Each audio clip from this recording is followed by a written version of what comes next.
Accounts की बारीक से बारीक नॉलेज होगी, जिससे आपका नॉलेज बढ़ सके और आप अच्छे से हर एक क्वेश्चंस को, हर एक इंडिविजुअल्स ऑब्जेक्टिव्स को अच्छे से समझ सको। ओके, तो पूरे वीडियो में अंत तक बने रहिएगा ताकि आपको एक एक चीज़ अच्छे से समझ में आए। स्टेप बाय स्टेप हम लोग आगे बढ़ रहे हैं, आप लोग प्लीज़ ध्यान से समझिए। तो हमारा टॉपिक है आउटस्टैंडिंग एक्सपेंसेस। आज हम लोग जानेंगे एक बिजनेसमैन अपने बुक्स में जनरल एंट्रीज क्यों पास करता है आउटस्टैंडिंग एक्सपेंसेस का। ओके, और इसका क्या इम्पोर्टेंस है, तो चलिए आइए आज जानते हैं। ओके, सी आउटस्टैंडिंग एक्सपेंसेस। ओके, सी देखिए, ये एक ऐसा एक्सपेंस है जो एक बिजनेसमैन इनकर तो कर लेता है, बेनिफिट तो ले लेता है, सर्विस तो ले लेता है, लेकिन उसका पैसा कुछ दिन बाद पेमेंट करता है। ओके, उसको हम लोग कहेंगे आउटस्टैंडिंग एक्सपेंसेस। ये आउटस्टैंडिंग एक्सपेंसेस एक बिजनेसमैन के लिए लायबिलिटीज होता है। ओके, उनको इसका पेमेंट इन फ्यूचर करना होता है, that is why it is called liabilities. Okay, और देखिए, benefit taken but payment will be done in future। इसको हम लोग आउटस्टैंडिंग एक्सपेंसेस कहते हैं। और ये कहाँ से होता है? बैलेंस शीट में, है ना, लायबिलिटीज में, और कहाँ, कौन से हेड में? Current liabilities. ओके, और ये क्यों लायबिलिटीज हुआ? बिकॉज आउटस्टैंडिंग एक्सपेंसेस जो होता है ना, वो इनडायरेक्टली रिप्रेजेंटेटिव पर्सनल अकाउंट है। क्या है? क्या बोला मैंने? Representative personal account. तो ये सामने वाले व्यक्ति को दिखा रहा है। ओके, तो दैट इज व्हाई, और इसको पेमेंट करना है हम लोग को किसी को। ओके, इसीलिए इसको लायबिलिटीज माना गया है। तो देखिए, जिसके जैसे ये एक्सपेंस है ना, जैसे किसी भी चीज के आगे, जैसे ये रेंट हो गया, सैलरी हो गया, टेलीफोन एक्सपेंसेस हो गया, है ना, इलेक्ट्रिसिटी बिल हो गया, अगर इन सब के आगे या पीछे, है ना, आगे या पीछे आउटस्टैंडिंग लग गया, ओके,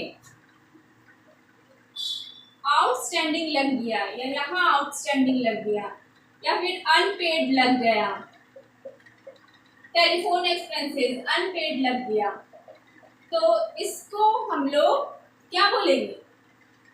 लायबिलिटीज। ओके, ये लायबिलिटीज होता है ना। देखिए, इसको जैसे सफिक्स और प्रीफिक्स यही कहते हैं। जहां पे अनपेड और आउटस्टैंडिंग आ गया, वो वर्ड हम लोग के लिए लायबिलिटीज हो गया। अंडरस्टूड? इसको आप लोग नोट डाउन करिए, अभी मैं एग्जाम्पल के साथ आपको समझाती हूँ।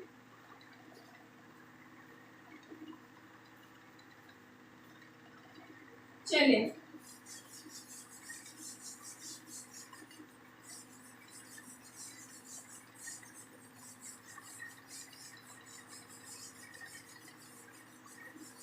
देखो,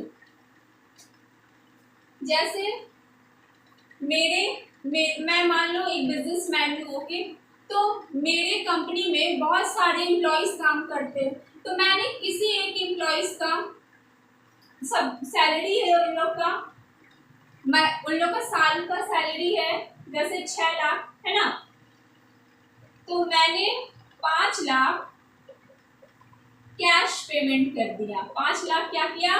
कैश पेमेंट कर दिया, और 1 लाख मैंने बोला मैं बाद में दूंगी, या फिर मैंने रोक के रखा वो सैलरी को, मैंने बोला आपको नेक्स्ट ईयर में पेमेंट करूंगी। ओके, तो ये क्या हो गया मेरे लिए, क्या हो गया मेरे बिजनेस के लिए, ये क्या हो गया आउटस्टैंडिंग एक्सपेंस, है ना, आउटस्टैंडिंग एक्सपेंस, ऐसा एक्सपेंस जो मुझे इन फ्यूचर में अपने स्टाफ को पे करना है। ओके, चलिए और एग्जांपल देखिए, जैसे इलेक्ट्रिसिटी बिल पे करना है ना। चलिए मैं इसको अब रख करती हूँ, अब आपको इसका जनरल एंट्रीज में बताती हूँ।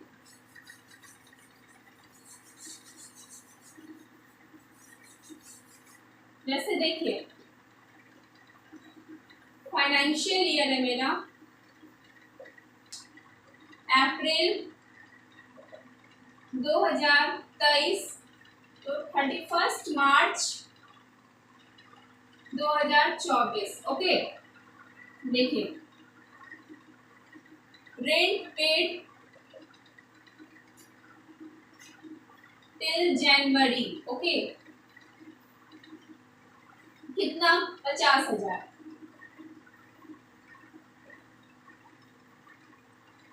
ओके, अनपेड या फिर देखो अनपेड लिख दो या फिर आउटस्टैंडिंग लिख दो, अनपेड फॉर 2 मंथ्स, कितना 10,000। ओके, 2 मंथ का नहीं पे हुआ है, जनवरी तक का पेमेंट हो गया है, तो 2 मंथ और कौन सा होगा फरवरी और मार्च, ये 2 महीना का पेमेंट नहीं हुआ है। तो देखिए, तो जिसका पेमेंट हो गया है उसका क्या एंट्री होगा rent, by rent, rent account debit to cash और वाई कैश। देखो रेंट क्या हुआ खर्च है, नॉमिनल एक्सपेंस हुआ ये मेरा, है ना, और नॉमिनल एक्सपेंस का क्या रूल था debit all expenses and losses, तो रेंट को हम लोग डेबिट करेंगे कितने अमाउंट से 50,000 से, है ना, और ठीक मेरे हाथ से क्या गया कैश, कैश क्या है रियल अकाउंट एसेट्स है ये मेरा, और मेरे पास से जा रहा है, मेरे बिजनेस से जा रहा है, तो ये क्या होगा मेरे लिए, क्या होगा मेरे पास से जा रहा था तो मेरे लिए मेरे बिजनेस से जा रहा है ना, तो इसको ठीक उसी अमाउंट से इसको क्रेडिट कर देंगे, है ना। याद रखना जो मेरे पास आ रहा है और डेबिट जो मेरे पास से जा रहा है वो क्रेडिट। ओके, नॉमिनल का रूल बता, ये मैं रियल का रूल बताएंगे। ओके, अब देखो, अब unpaid, unpaid amount for 2 months जो था, अब इसका क्या एंट्री होगा, यही तो मेरा आउटस्टैंडिंग हुआ है ना, जो अमाउंट मैंने पे नहीं किया, तो देखो इसका होगा रेंट, है ना, देखो इधर rent account debit to outstanding rent. Okay, by outstanding rent, क्यों इसको क्रेडिट किए और रेंट को डेबिट क्यों किए, रेंट को क्यों डेबिट किए मैंने अभी बताया, क्योंकि ये मेरा खर्च है ना, और खर्च जब जब बढ़ेगा वो डेबिट होगा, अंडरस्टूड। और आउटस्टैंडिंग रेंट ये क्या है लायबिलिटीज है मेरे लिए, मुझे पेमेंट करना है, तो जब जब लायबिलिटीज मेरा बढ़ता है तब तब वो क्रेडिट होता है, याद रखिएगा ये बात। ओके, तो कितना अमाउंट है 10,000, है ना, तो ये 10,000 से क्रेडिट हो जाएगा, समझ में आया, यही है आउटस्टैंडिंग रेंट का एंट्री। ओके, और यहाँ पे क्या होगा इसका statement, being rent paid, being rent paid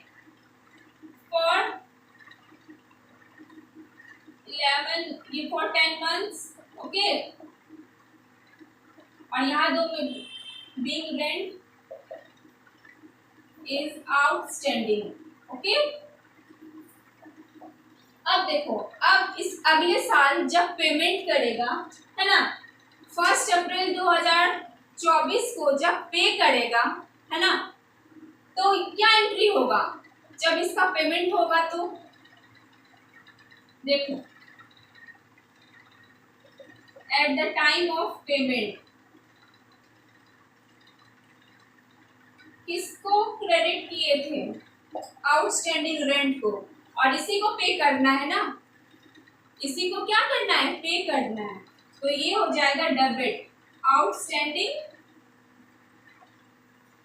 rent account debit to, क्या होगा, मेरे हाथ से क्या गया, कैश। ओके, तो ये कैश क्रेडिट हो जाएगा।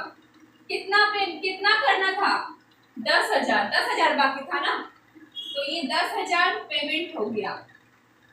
ओके, तो क्या हो गया, being outstanding rent paid, being outstanding rent paid. Understood, समझ में आ रहा है। और ये कब का एंट्री है, 2 साल का एंट्री, जहां पे पेमेंट नहीं हुआ है, आउटस्टैंडिंग है। ओके, और इस अमाउंट को कहाँ दिखाया जाएगा, 31 मार्च 2024 को कहाँ दिखाया जाएगा, ये वाला अमाउंट 10,000 बैलेंस शीट में, लायबिलिटीज में, वो भी अंडर है current liabilities. Okay, why, because payment is not being done. Okay, अब पेमेंट इसका करना है हम लोग को, और कब कर रहे हैं हम लोग, नेक्स्ट ईयर, है ना, नेक्स्ट ईयर 1 अप्रैल 2024 या किसी भी वक्त अगर इसका पेमेंट होता है नेक्स्ट ईयर, तो उस डेट पे at the time of payment ये एंट्री होगा, outstanding rent account debit to cash. Okay, तो यही आउटस्टैंडिंग कट जाएगा, तो rent account debit to cash हो जाएगा। समझ में आया, चलिए अच्छे से इसको समझ लीजिएगा। ओके, बहुत इंपॉर्टेंट है, ये छोटी छोटी चीज है लेकिन इसका बहुत इंपॉर्टेंट है, इम्पोर्टेंस है। ओके, तो आप लोग अच्छे से नोट डाउन कर लीजिए, और मिलते हैं नेक्स्ट क्लास में नेक्स्ट टॉपिक के साथ। आप लोग को पसंद आ रहा हो, अगर आप लोग को समझ आ रहा है अच्छे से, तो प्लीज़ सब्सक्राइब कर लीजिएगा, और अगर लेक्चर पसंद आया तो लाइक भी कर लीजिए, क्योंकि आपका एक लाइक बहुत इंपॉर्टेंट है मेरे लिए। ओके, और ज़्यादा से ज़्यादा लोगों को शेयर करिए ताकि लोग और जान पाए और अच्छे से पढ़ पाए। ओके, चलिए मिलते हैं नेक्स्ट क्लास में नेक्स्ट टॉपिक के साथ।